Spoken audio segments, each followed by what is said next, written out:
Alright guys, now that we got done talking about the harnesses, shoes, anchor systems, helmets, quick draws, carabiners, blank devices, this is the last thing you're gonna be needing is some rope. Of course you're gonna need some rope to climb.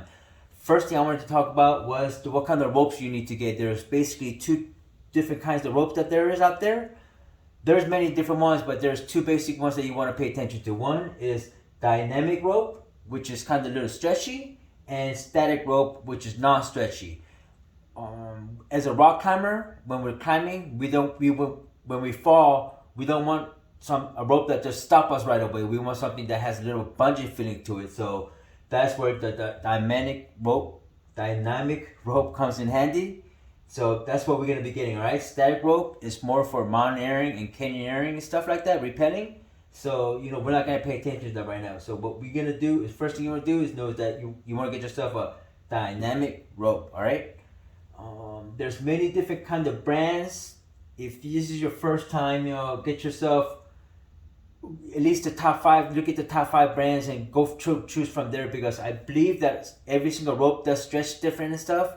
I have climbed on the Black Diamonds before, and to me, I feel like the Black Diamonds is a little bit more stretchier, which I didn't really like that feeling. I went and got me some Arid, and I love this rope. I love it. I have a 70 meter, but we'll get into that in a minute. But yeah, make sure you guys choose the right one. Now, when you're looking into the ropes, you're probably wondering yourself what kind of rope I need to get, name brands, and how long of a rope do I need, right? Now, that is up to you. Everybody's area is different. I live in Las Vegas, which is Red Rock Canyon. It's the place where I mostly rock climb. Over there is different kind of, so many different routes there's so many different feet. This is what I came down to it. 60 meter rope, all right? Typically, basically, that you're gonna get is a 60 meter rope or 70 meter rope. Those are the two basic ropes that's out there that everybody sells, and that's what typically what beginner rock climbers get. All right, 60 meter rope is 196 feet. All right, out here in Red Rock, we have couple climbs that's over 100 feet. So if you were to have a 60 meter rope, only 160 feet, and you have because obviously you need the rope to be going, two ropes going up, one rope going up and down. So 196 feet is not going to be enough to get more than 100 feet climb, you know what I mean? So what I did was I went got me a 70 meter rope, which was 229, and that right there seemed to cover most of the climbs out here. We've been climbing with my rope for the last 2 years, over 2 years, and I have not got to a route or pitch that I could not get down from, and that's what I personally get. Now, the one that I have is the width of it is, now remember, I got me a 70 meter rope. You can get yourself 60 if you have a lot of places you go, that doesn't have over 100. But even if you have 100, you go up to 60, you might have to climb down a little bit, but why go through the hassle? Just get yourself a 70, all right? Now, next thing you want to know is the width of the rope. Now, the more thicker the rope, more static you will get. So remember that. So I don't know if that's a positive or negative. There's both sides to it. So we're going to get into that right now, right? So I have a 9.8 meter, 70 meter rope. The negative things about that is 70 meter, 9.8, it's heavy.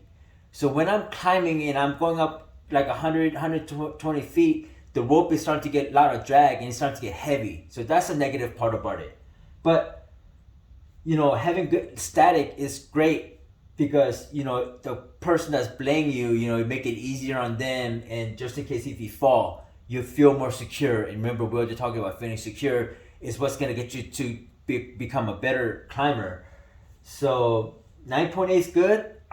Next time I get me a rope, I'll probably give me 9.2 or even 9.0. I'll get me a twin rope, but that's a whole different subject that we'll get into.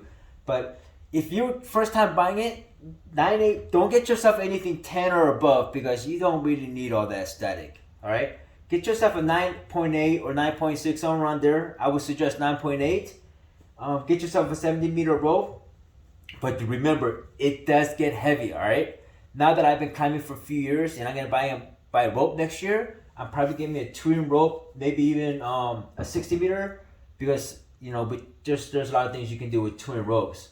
But that's all the information I have on the ropes.